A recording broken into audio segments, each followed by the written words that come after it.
For the few people that tune into this channel, it comes as no surprise. I love comedies. I love to laugh. I love to be silly. Hell, I love comedies that are very satirical in nature. I've covered Blazing Saddles. I've covered Tropic Thunder. So it only makes sense for me to briefly cover The Blackening. And no, that is not a typo. That is the actual name of this film.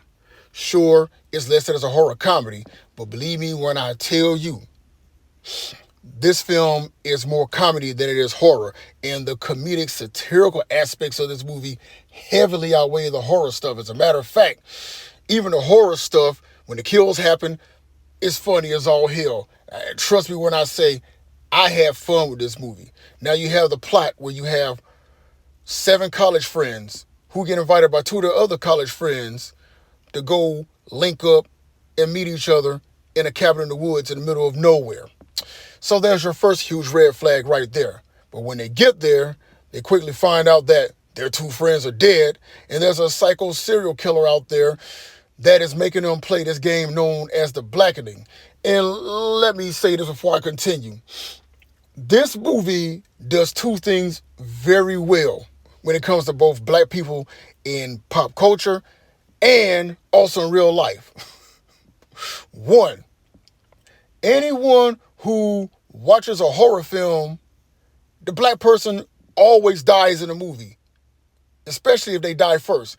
And 2, the game really questions, how black are you? Now, trust me when I say this, I know what it's like to be on the receiving end of people questioning my blackness all the time because I think outside the box.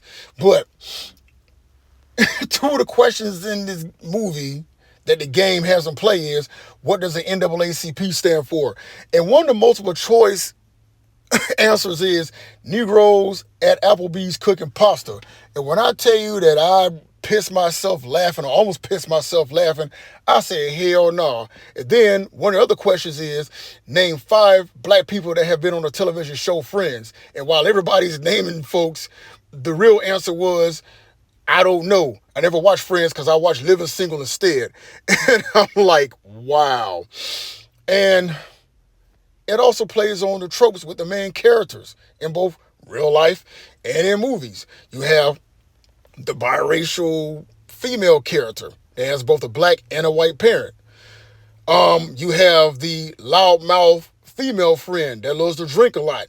You have the guy who was the thug who married a white woman and settled down. You have the gay black best friend. You have the black guy who was the jock. You have the black female character who became an attorney and everybody thinks that she's better than everybody else. And of course you have the nerdy, goofy black guy that everybody questions his blackness.